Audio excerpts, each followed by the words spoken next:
Hey guys, and welcome to part 2 of Unit 5. We should be able to finish this today and obviously in class.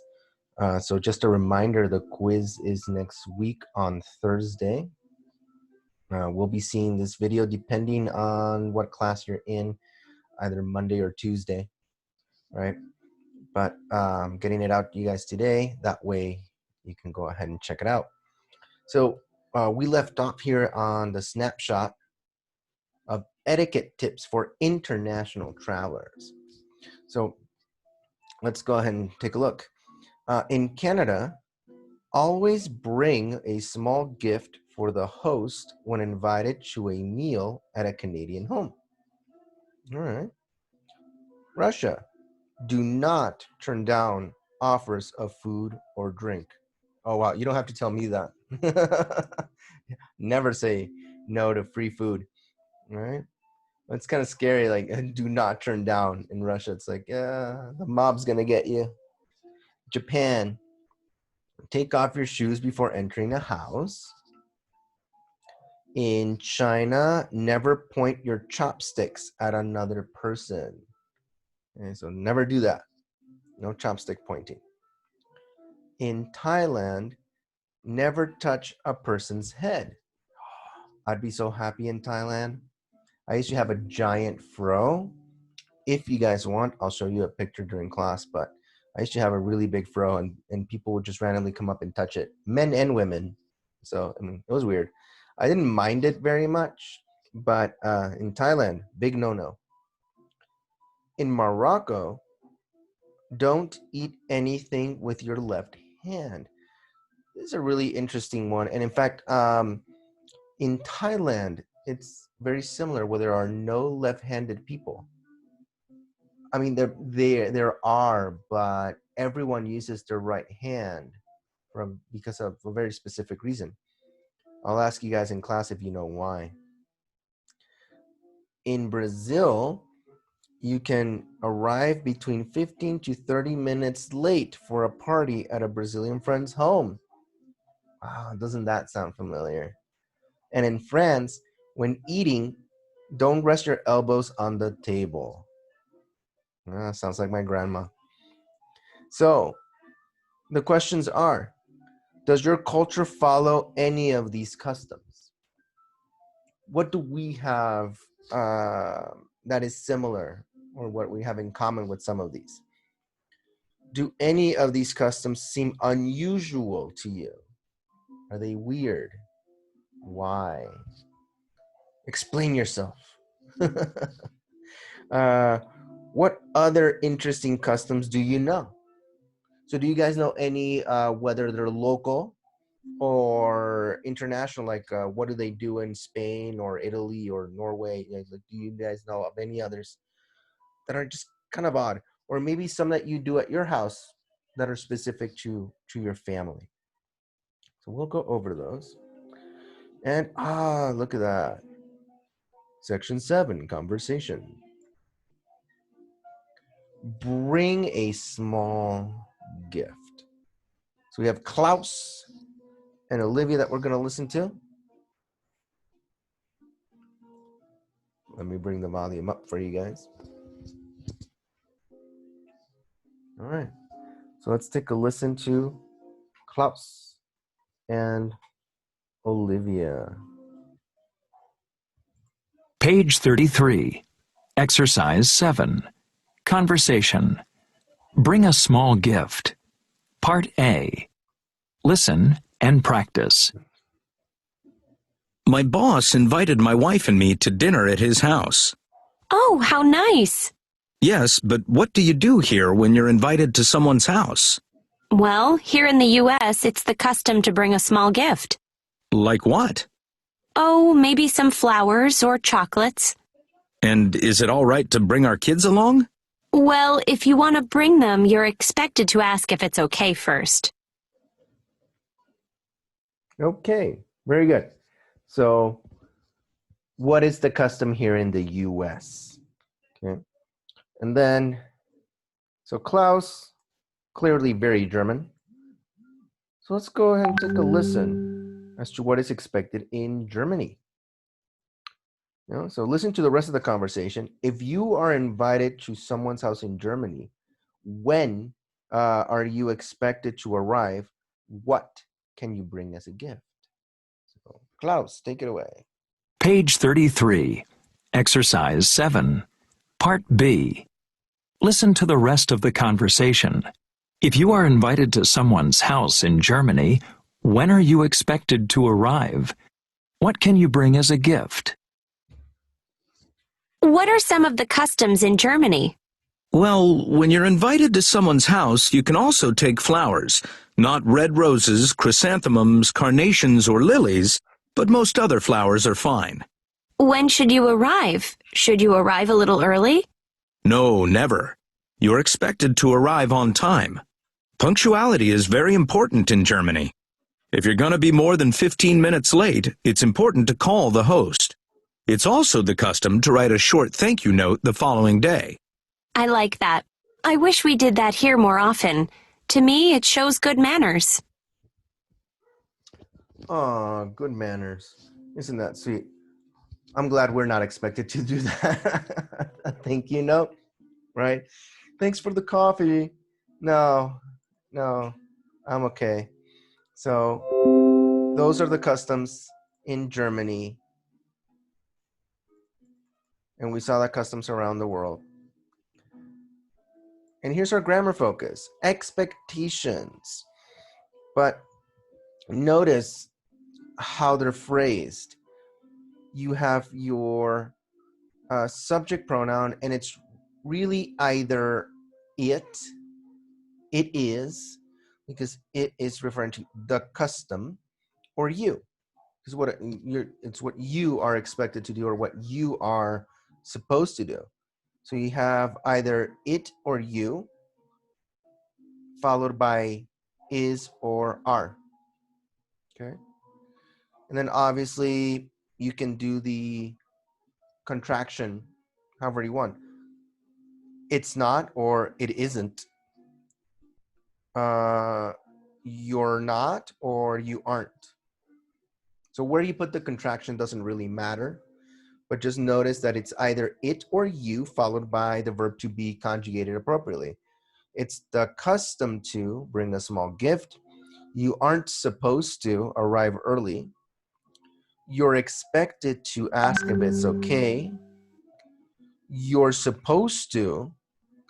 It's not acceptable to.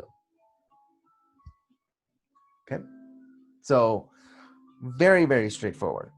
So let's go ahead. We have a column A, column B, a, little b. Match information from column A and B to make a sentence about customs in the United States and Canada. Then compare with a partner. So again, no real wrong answer, right? If someone sends you a gift, what are you supposed to do or what aren't you supposed to do? Right? So if someone sends you a gift, it's a custom to leave a tip. I don't know, right? So see which one makes the most sense. You might be able to have more than one answer for a few of these. Okay. So if someone sends you a gift, if you plan to visit someone at home, when you go out with friends for dinner. See, this varies a lot between friends, between countries. If the service in a restaurant is acceptable, when you meet someone for the first time, when you receive an invitation, right? You're supposed to call first. It's the custom to leave a tip. You aren't supposed to kiss him or her. You're expected to respond to it quickly. You're expected to thank the person. It's acceptable to share the expenses. Okay, so take a look at these. How are the customs in part A different from your country? Right? So when someone sends you a gift, how is it different here than it is in the US? If you plan to visit someone at home, right? How is that different or similar? Okay. And then look at this. Part C. Complete these sentences with information about your country. So remember, when we're doing this in class, I'm expecting you guys to already have this filled out. So In Mexico, if people invite you to their home, you are supposed to what? You're expected to do what? Are you expected to bring a gift? Are you expected to arrive at a certain time? Is it okay to bring children? You know, what is going on with that kind of thing? When you go out on a date, what are the expectations? If a friend is in a hospital, when you receive a gift, if you're staying at someone's home, when someone has a baby, right? Oh man, I'm already going to link a few videos regarding etiquette and expectations, what you're expected to do or not to do or to know. So what are the customs and expectations of what you're supposed to do? One is in English, one is in Spanish, but we're going to discuss it in English. But this one just reminded me of that Seinfeld episode with the baby. You've got to see the baby, right? I'll see if I can find it. No promises, though.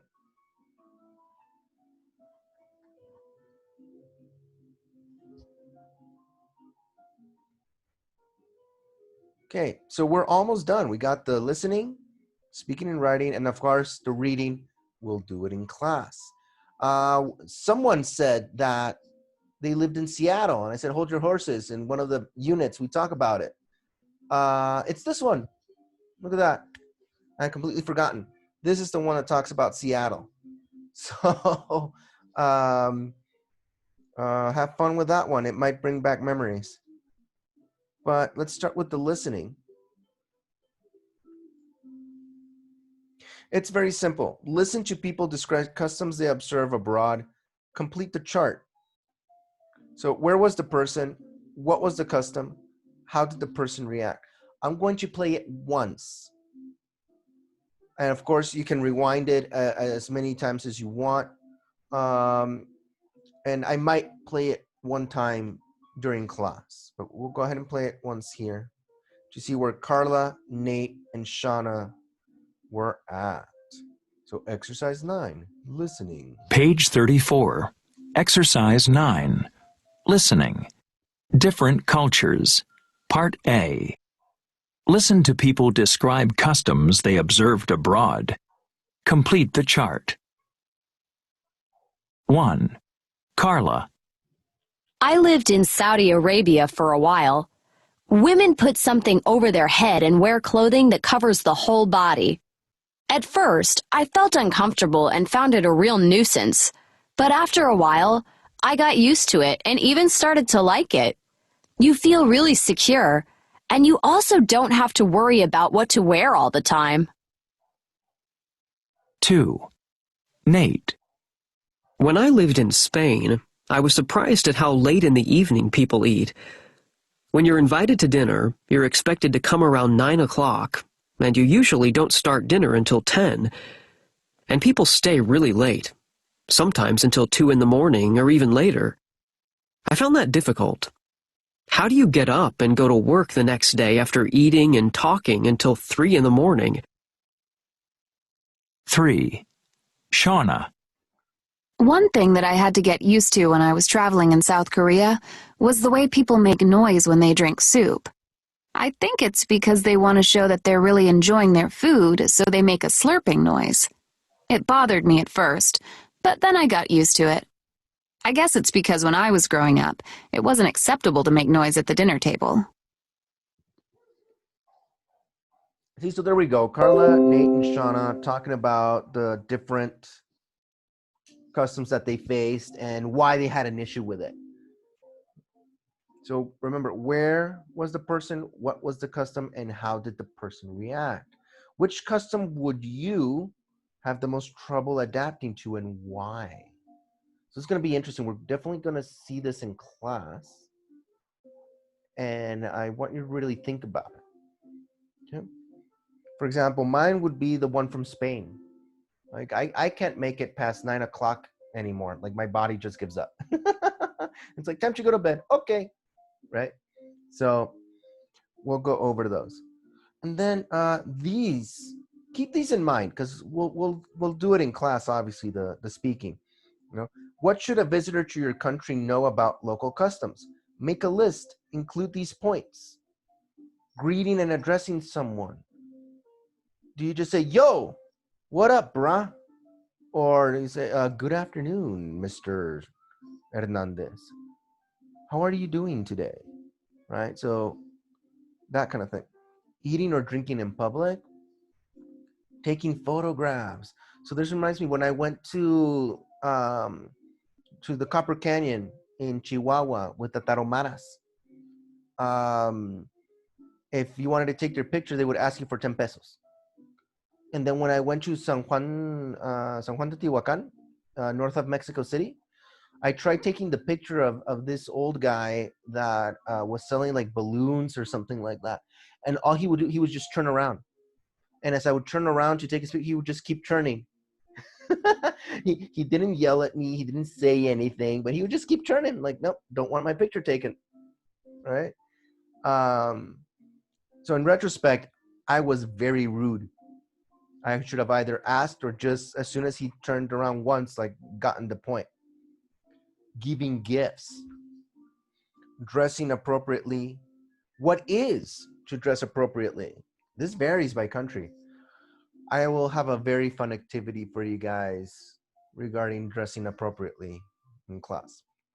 Visiting someone's home, using public transportation, tipping. Like for using public transportation, think about what we do here for the buses.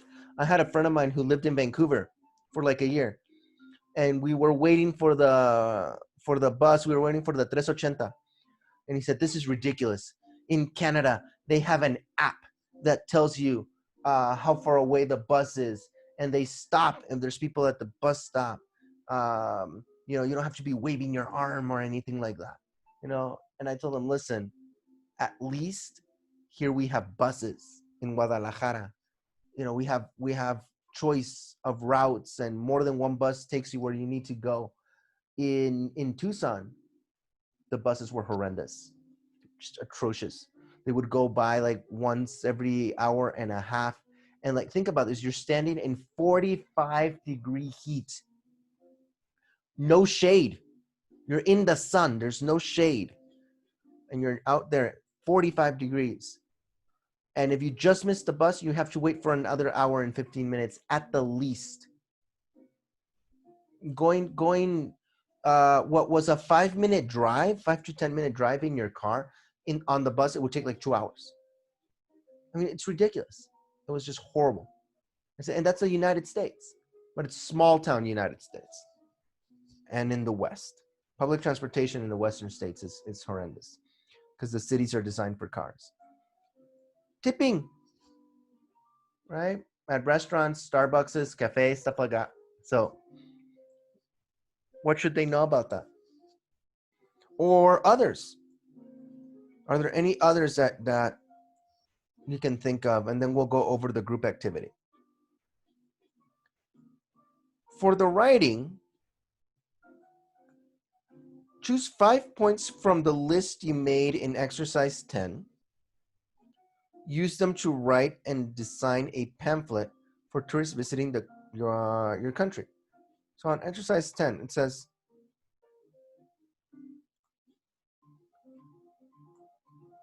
these. Remember, you should already come prepared with this to class so we can exchange it. And then you're going to write a pamphlet. Choose 5 points and just write something basic. We hope you enjoy your stay. When you visit Italy, there are some important things you should know. For example, you can't buy a bus ticket on the bus in most big cities. Actually, you are supposed to, and what you're supposed to do with the ticket. So you're going to inform a tourist on what they are supposed to do and not supposed to do when they come to Mexico. I'm going to link a video below as well from these YouTubers called Tangerine Travels. They're a pair of Americans, and they're talking about the things that they were not told about coming to Mexico, things they wish they would have known before they came. One of them is from Minnesota, but they used to live in Arizona. They now live in Mexico. If you keep watching their videos, they will tell you that they now live in Mexico and they're just traveling all over and they're loving it. But things that they wish they would have known, right? That they learned the hard way. Regarding the reading, let me go ahead and show it to you guys so you can get an idea. It says culture shock. So we're going to look at culture shock. I'm an exchange student from Spain navigating life in the United States. So this is Lucia, and this is her journal. Right, January 15th, January 22nd, February 8th.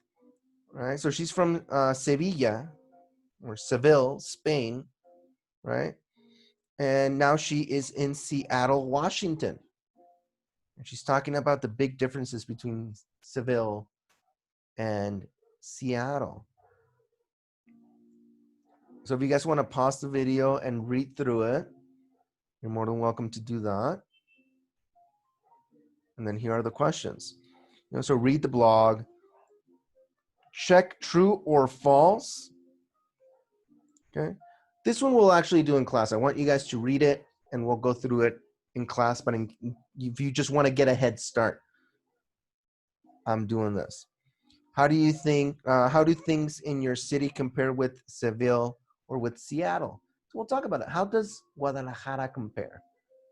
I talk about this all the time because I said, I've lived in Mexico City, which is enormous. Tokyo, New York, Los Angeles, Paris, London, huge cities. So Mexico City's on that scale.